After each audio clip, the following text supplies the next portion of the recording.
అందరికీ నమస్కారం. Welcome to my channel creative artistic. Karthika మాసంలో నారికేల దీపం గురించి చాలామంది ఎంక్వైరీస్ అయితే చేస్తున్నారండి.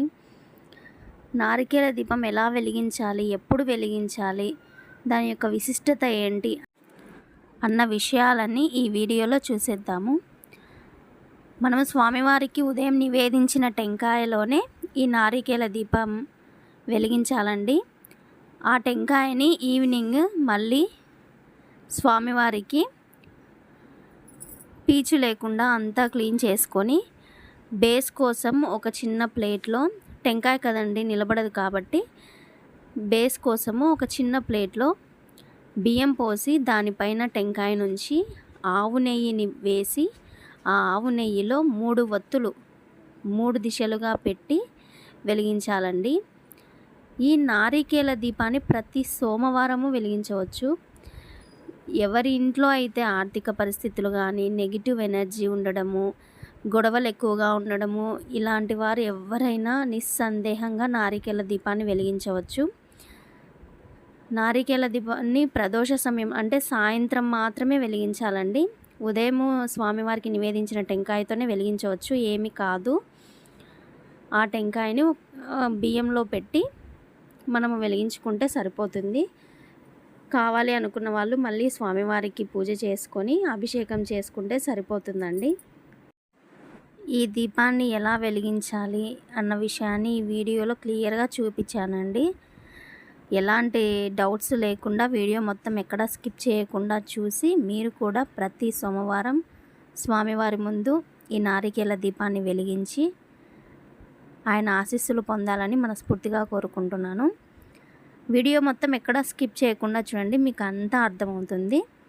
సో థ్యాంక్స్ ఫర్ వాచింగ్ అండి.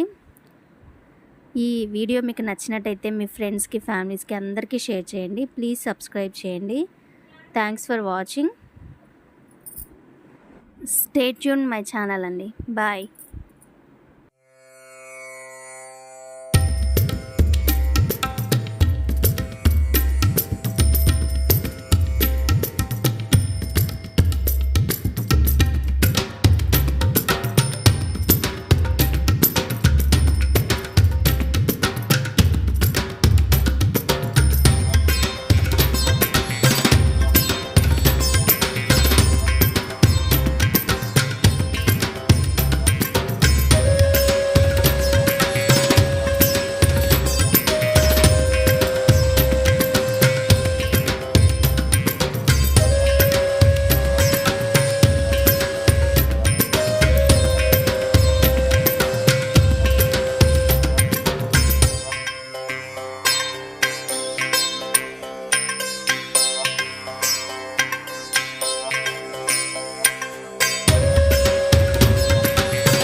ఊదిపత్తిని గ్లాస్ మీద తీసుకొని మిగతా